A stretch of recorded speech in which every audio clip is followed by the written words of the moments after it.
So last time we left off on Birth of an Ultratech, Ray had pulled a cover and a chassis off the pallet. And after each of these come off the pallet, 1 out of 12, is that correct? Get checked for QC, correct? All right. Alan, would you mind showing us how that process takes place? Yeah, well, in-process check, 1 part out of every 12. Of course, we go by and do a visual with magnification. And we have a set critical items checklist for each knife. Multiple ones here for each of the knives. This one right here, I have a sheet just for covers, a sheet just for chassis. It said these are an in-process check that's done multiple times a day. And sometimes we actually go back and double check. If anything does fall out, we'll check another. We can track everything from consistency to highs, lows. We know what this knife is doing. Understood. Just make sure all the internal parts move properly like they're supposed to inside of the chassis. Yep, that's it. So you just left Jason and Alan, and you see the seriousness that Microtech puts into the quality control measures.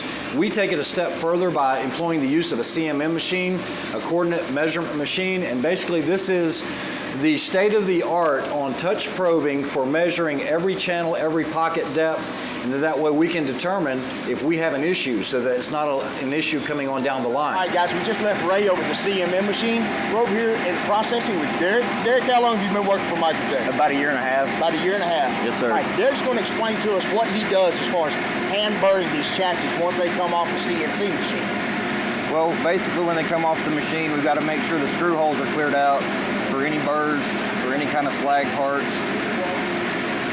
And then open it up. So any kind of stray material that might have ended up inside the chassis, yes, we're sir. taking care of that right now. And then take out, make sure the locks are clean.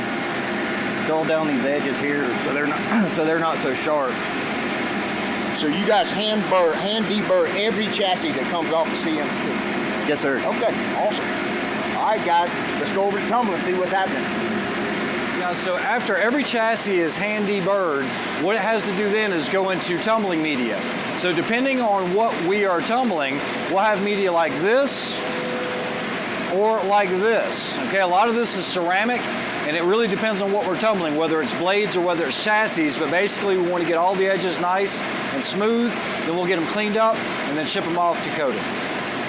All right, Jason, how about telling everyone what happens once these chassis come out of those tumblers? Okay, once they come out of the tumblers, Ray, what happens is these chassis get washed and put into a little plastic sleeve like this right here. We package them all up in a cell box like this, and they're off to see our anodizers. And we won't see those chassis for another 2 weeks or so. Yeah, guys, so these go out in a huge shipment. These hold 50 to 60 chassis, depending on what model it is. It will hold more X70s than it would, let's say, Combat Troodons. That's correct. But why aren't we doing anodizing in-house? That's one of the reasons that I'm really happy we're doing this series, to let people know that this is an American-made knife, 100% American-made. We're really proud of that. We're really proud that almost 98% of what we do is in-house here.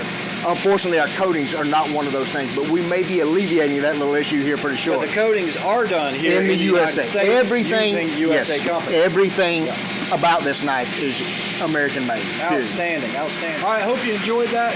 Stay tuned for next week when we'll cover buttons, blades, screws, so many different things. Getting down to the nitty-gritty, right? Absolutely. If you're watching us on YouTube, like, share, and subscribe. If you haven't been to the Microtech channel, go check it out.